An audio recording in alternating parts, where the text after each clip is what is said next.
Okay, so this module is going to be all about training, right? It's training 101. So everything that you need to know to get into the gym and start working out, right? The basics here. So we're going to go over reps, rep ranges, weights, rest, tempo, how to choose the right weight and gauge intensity, how to modify training around soreness and pain, and then how to get stronger without burning out. So we're going to start with some rep ranges. All right, so these are going to be mostly on me to prescribe to you, but it's important for you to understand why we're doing certain things. So how many reps you do is going to be related to what your goal is. So lower reps, 1 to 5 range, is going to be more for like strength and power and those kinds of things. So heavyweight, long rest, and more of a nervous system focus with those. 6 to 12 reps, that's more of your like muscle building range, and really just kind of like getting started. That's where most people are going to live, and that's where most people are going to live, as they go through their life training. This is going to be moderate weight and rest, and then more volume is going to happen here. And then lastly, 12 to 20 plus reps, that's going to be more muscular endurance. So lighter weight, shorter rest, high fatigue. It's important to remember this is a continuum. So we are not, just because you're lifting 1 to 5 reps doesn't mean you're only training your strength. You're still going to get some other benefits from that too. And then on the other end of things, just because you're going 12 to 20 plus doesn't mean that you're not also building muscle or gaining strength from that, especially early on.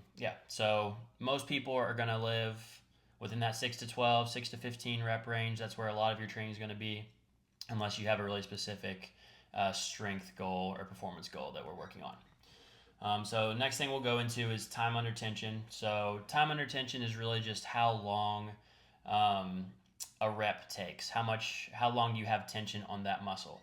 So how long a muscle is working during a set. More time under tension means more fatigue, but it's also more of a muscle building stimulus, right?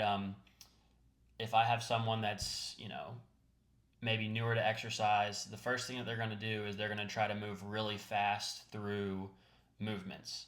And that is just because it's easier to move quickly through movements instead of slowing down and actually using your muscles through that full range of motion and controlling things. So control creates more of a challenge, and that time under tension, longer time under tension, creates more of a challenge. So I don't use this very often, but just in case you come across it, this will be in your workouts in this notation. So there'd be 3 numbers. Let's say, for example, it's 3, 1, 1. 3 is going to be 3 seconds down. So like in a squat, 3 seconds on the way down. The second number is going to be how long of a pause you have. And then the third number is how long it's going to be to come back up. So for 3, 1, 1, you're going 3 seconds down, pausing for 1 second, and then coming back up in 1 second. So that's what you're going to see. Sometimes, like I said, I don't use that very often, but you may see that sometimes. The big thing with this is you can use time under tension to your advantage for a few different things. If you're dealing with pain, then this is going to be a good strategy to use, especially if you're dealing with some kind of like tendon or joint pain. Slowing down and doing more controlled reps is going to be nicer on your joints and your tendons, and make those things feel a little bit better for you. It's also a great way to make workouts more challenging. Let's say if you're you're working out from home and you don't have a lot of equipment, or you're traveling and your hotel gym doesn't have a lot of weights, you can slow down your reps to make things more challenging for yourself. All right, now we're going to move into rest periods. Rest periods are super important. This is your time to recover between sets. And just like with reps, your rest period is going to be dependent upon what your goals are for the most part. So strength, power, and agility, we have lower reps there. We're going to want longer rests so we're fully recovered and can perform our best on each set. So for strength, 2 to 5 minutes. Power, speed, and agility, same thing, 2 to 5 minutes. We just want to make sure that we feel really recovered so we can hit each set really hard with a lot of effort and a lot of intent, which we'll get into in a second. Hypertrophy, the 6 to 12 muscle building range, that's going to be 60 to 90 seconds. It's okay if we're still a little tired going into those, but we don't really want to get to the point to where we're having to drop weight because we're too tired or our muscles are too burnt out. We want to typically maintain at least the same weight or increase on all of our sets for the most part, unless I prescribe it otherwise. And then endurance and conditioning, that's going to be the 30 to 60 second range. So a lot less rest because we're trying to build our ability to be able to perform for a long time. So more rest is more strength, less rest is more fatigue and metabolic stress.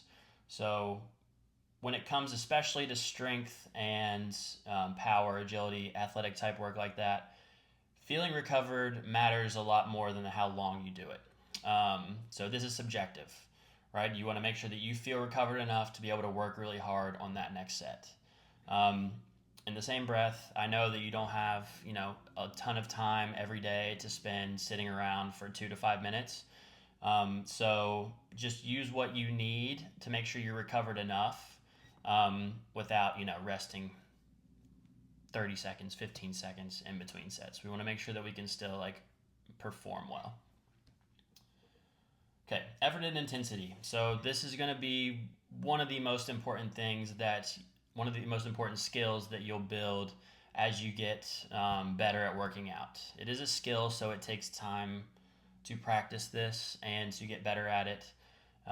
So be patient with yourself on this, but basically 2 people can do the same workout and get completely different results based on their effort and intent, how hard they work, how much intent and focus they put into the workouts. So we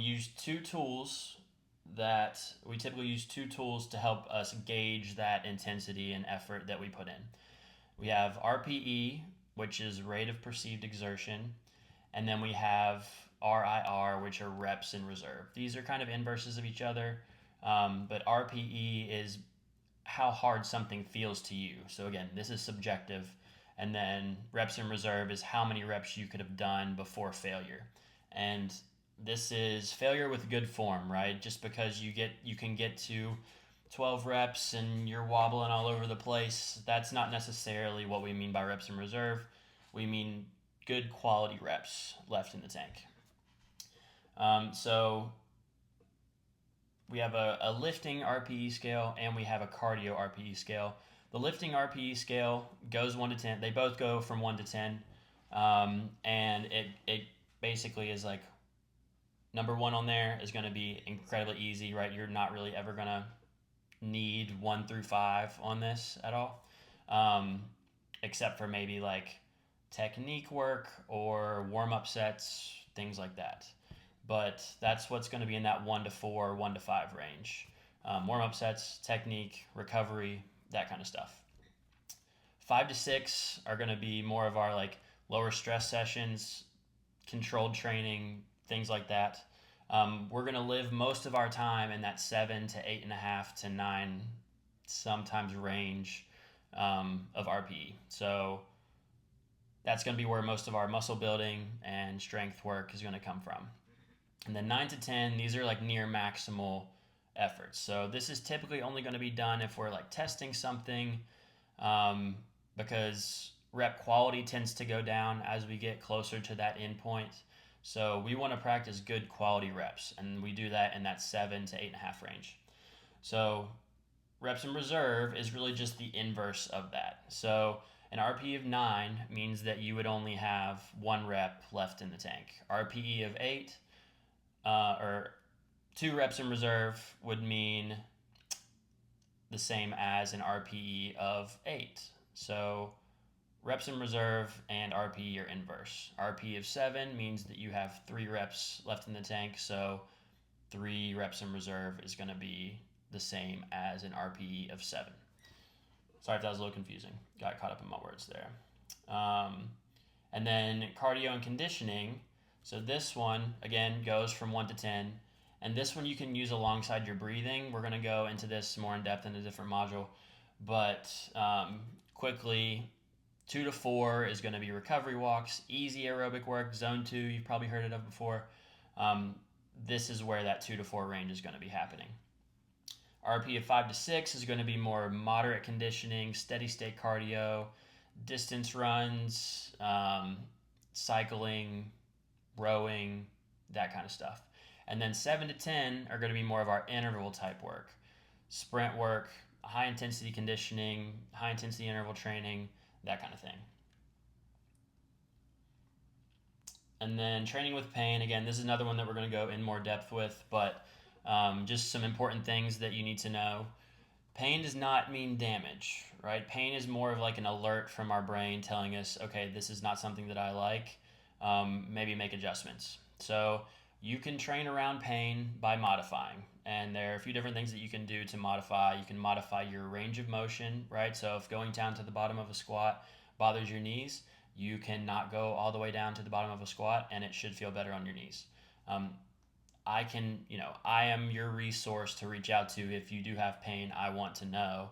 But these are quick things that you can try on your own. Tempo. So like I talked about with time under tension, controlling a slower tempo is going to be an easy way to try to eliminate pain with a lift or an exercise. Stance or grip. So if your knees are bothering you, this is just an example. If your knees are bothering you when you squat, then moving your feet out a little bit wider is going to be nicer on your knees and put more load on your hips. Same thing with grip. If your elbows are painful in a bench press, then moving your hands out takes some of that load off of your elbows and moves it to your chest and shoulders. So again, these are things that are more on me, but I just want you to understand that there is a safe way to modify and work around pain. Pain does not mean that you have to stop exercising altogether. We can always find a way to keep you moving no matter what you're going through. And then lastly, load or exercise selection. So you can decrease the weight or you can choose a different exercise altogether. And the app does a good job of giving you substitutions for things. But again, I'm your coach. Reach out to me and I can help you navigate that process. Soreness is okay. Sharp shooting pain, things like that, that's where we really want to be a little bit more careful. But again, reach out to me, let me know.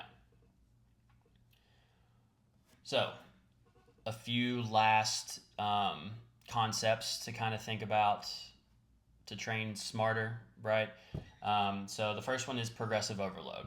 This is what we're going to do with all of our workouts, and essentially just means that we are aiming to get better over time and to make things more challenging over time. So maybe not every week or every day, but over time you should be able to, let's just take a bench press for example. Let's say you can do 10 reps with 15 pounds or 15 pounds. You should aim for over time to increase either the amount of weight that you're using, so 20 pounds for 10 reps, or increase the amount of reps that you're doing. So instead of doing 10 reps, then being able to do 12 or 15 the next time. This is how we train the body to adapt and to build muscle, to be able to do these things that we are challenging it with by lifting heavier, going harder, running faster, stretching deeper, anything like that. Progressive overload is the basic concept that everyone uses to improve their bodies. Track something. So this will be done through the app. So it will already be done for you and you can track your progress through the app. Form is a tool, not a rule. So everyone's got different anatomy. Everyone's joints are built differently. Everyone's bones are built differently. So one person might be able to squat with a really wide stance, whereas another person might feel more comfortable squatting with a more narrow stance. These are things that we'll tease out and figure out what works best for you, but don't get put in this box of, okay, my feet must be perfectly straight forward whenever I squat. My torso can't lean forward. We want to find your movement, right? Not what someone else has said the perfect ideal movement is. And then lastly, recovery is your gains. So without proper rest and recovery, you're never going to improve on whatever it was that you did. You're just going to beat your body down, and that's how injuries happen, and that's also how burnout happens. So we want to make sure that we have time to recover in between sessions, so we can perform well each subsequent session. So that's pretty much it. If you have questions, always reach out to me. But that concludes our Training 101. See you out there.